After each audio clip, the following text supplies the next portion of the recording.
Hey, this is Elizabeth Potts-Weinstein, and today on Legal Your Truth, we're going to be talking about independent contractors versus employees.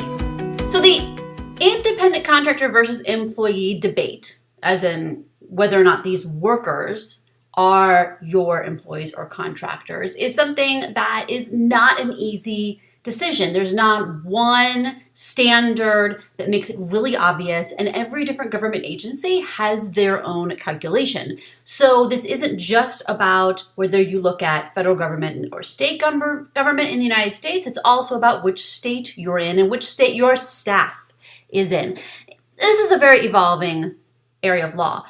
But here is a rule of thumb that I think applies to most situations, not just from a legal perspective, but from a business owner perspective.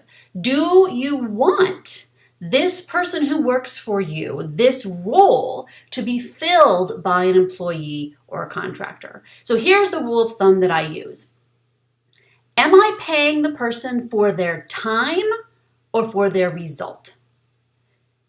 Employees, we pay for their time. Contractors, we pay for their results. Now, it's true that you want your employees to deliver results, okay?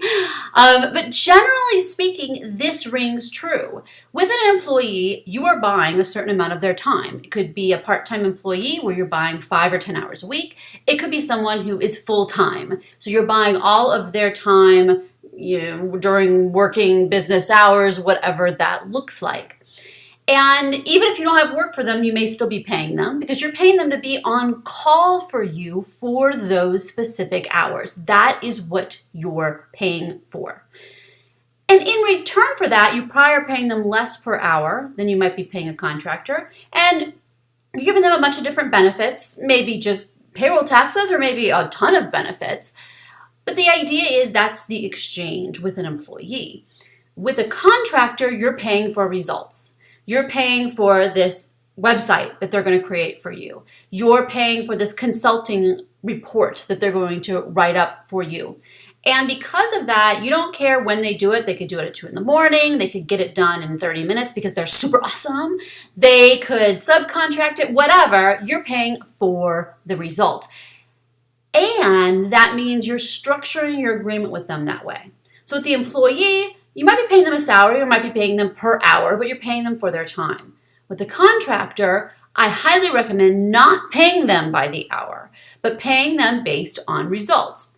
So it could be you pay them per graphic that they create, the graphic designer creates for you. It could be that you're paying them a fixed fee for this consulting project or for how much money per video that this person creates for you.